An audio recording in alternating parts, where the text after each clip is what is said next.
സ്ഥലമുടമയെ കണ്ടെത്താൻ കഴിഞ്ഞില്ലെങ്കിൽ കാട് പിടിച്ചു കിടക്കുന്ന സ്ഥലങ്ങൾ തദ്ദേശ ഭരണ സ്ഥാപനങ്ങൾ വെട്ടിത്തെളിക്കണമെന്ന് ഹൈക്കോടതി.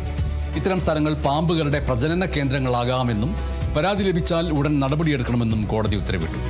ഉടമയെ തിരിച്ചറിഞ്ഞിട്ടില്ല എന്ന കാരണം പറഞ്ഞ് ഉത്തരവാദിത്തത്തിൽ നിന്ന് പഞ്ചായത്തിന് ഒഴിഞ്ഞു മാറാൻ കഴിയില്ല. സ്ഥലമുടമയെ കണ്ടെത്തി ചെലവ് ഈടാക്കാമെന്നും കോടതി ഉത്തരവിട്ടു. തന്റെ വീടിനോട് ചേർന്നുള്ള വസ്തു കാട് പിടിച്ച് വിഷപ്പാമ്പുകളുടെ ആവാസ കേന്ദ്രമായി മാറിയെന്നും കുടുംബത്തിനും അയൽവാസികൾക്കും ഭീഷണി ഉയർത്തുന്നുണ്ടെന്നും ചൂണ്ടിക്കാണിച്ചുകൊണ്ട് ആലപ്പുഴ സ്വദേശി ജിജി വർഗീസ് സമർപ്പിച്ച ഹർജിയിലാണ് കോടതിയുടെ ഉത്തരവ്. ശല്യം ഉണ്ട് എന്ന് പഞ്ചായത്ത് സമ്മതിച്ചുവെങ്കിലും ഭൂവുടമയെ തിരിച്ചറിയാൻ കഴിഞ്ഞില്ല എന്ന് ചൂണ്ടിക്കാണിച്ചാണ് ഹർജിക്കാരൻ കോടതിയെ സമീപിച്ചത്.